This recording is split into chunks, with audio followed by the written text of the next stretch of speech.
What's going on, my Z community cuties? It's me, Azizz, and today we're going to be doing something completely different.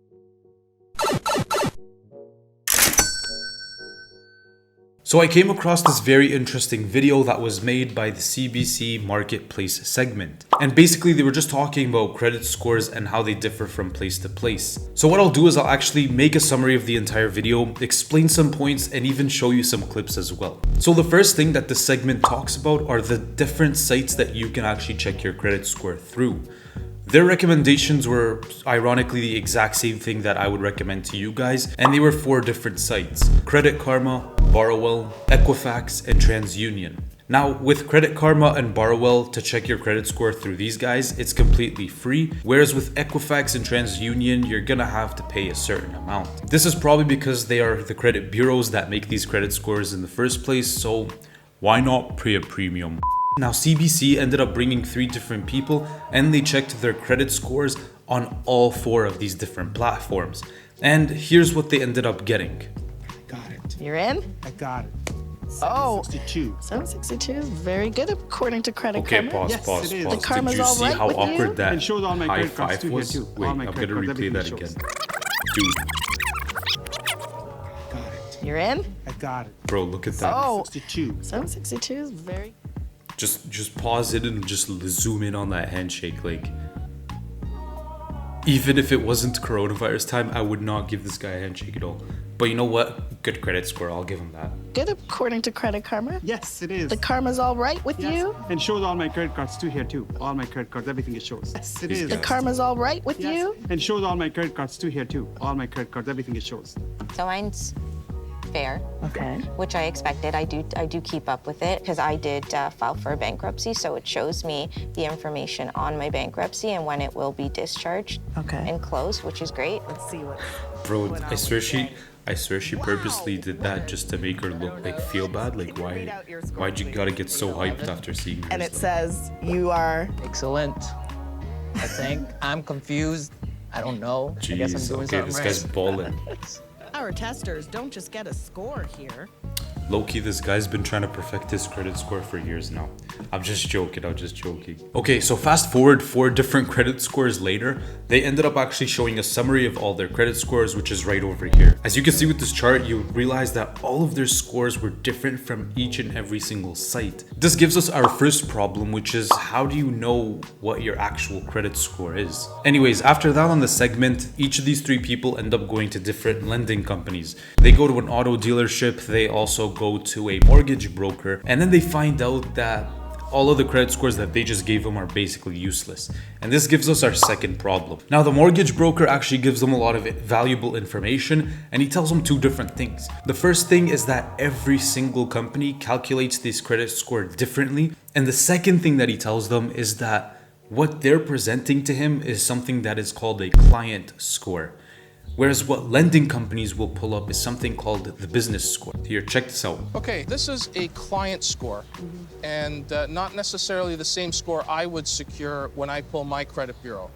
This is a general score. As a mortgage professional, I pull a beacon score. That's a score that our lenders want us to present to them with a mortgage application. It's that beacon score again. It's used by most I love the lenders in dramatic Canada. music. But here's the catch. It's only available to businesses, and it's kept secret from you and me. So that beacon score that they're talking about is just boomer terminology for what is known as a FICO score, which is really the type of credit score that I've been discussing on this channel with all of its different factors and everything. So what this mortgage broker actually offers to do, which is pretty nice of him, is he offers to take in one of the guys, Rahman, to pull up his business score rather than his client score. And this is what they end up getting.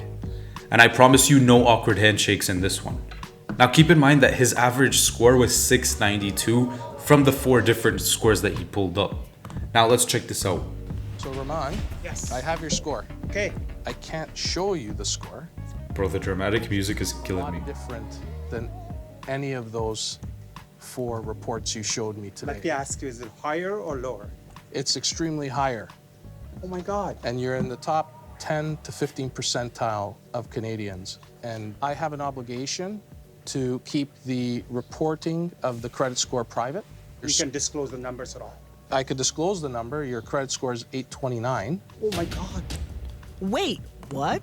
That's Wait, way hold higher up, than hold up. all This his guy other told him scores. twice that he can't disclose the credit report and he can't tell, and then he tells them the credit score. Wait, what?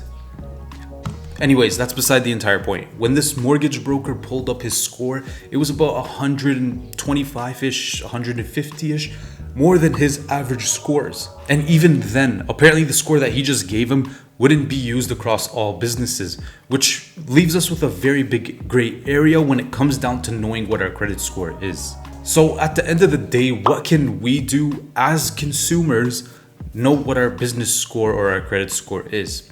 Well, my personal suggestion and what I personally do, as cheesy, as clingy as it sounds, I would just say educate yourselves. And this is what this channel is for. We're just trying to teach you about the different factors that make up credit scores, so that at the end of the day, you're not worrying about this 3-digit number and you're just working on perfecting your credit game overall. Because at the end of the day, or at least I've noticed from previous experiences, is that when you try to apply for a loan or a line of credit, whatever the case may be, these lenders will usually ask for proof of income, such as pay stubs, or just something that'll prove that you have income coming in so that you could eventually pay them at one point. They really just use the credit score as a supplement. So that's really what it boils down to. A credit score will just show you your credit behavior, but your pay stubs or proof of income will show you the ability to pay them back. Now, ZCommunity, I've actually linked to the segment in the description below if you want to check it out a little bit more. And big shout out to CBC for posting this online, because you know it really helps us as individuals who are just trying to improve our credit score. Anyway, ZCommunity, question of the day is, which of these 4 sites have you personally used to check your credit score? Let me know in the comment section down below. But for now, thank you guys for watching. This is me, Azizz, signing out. Peace.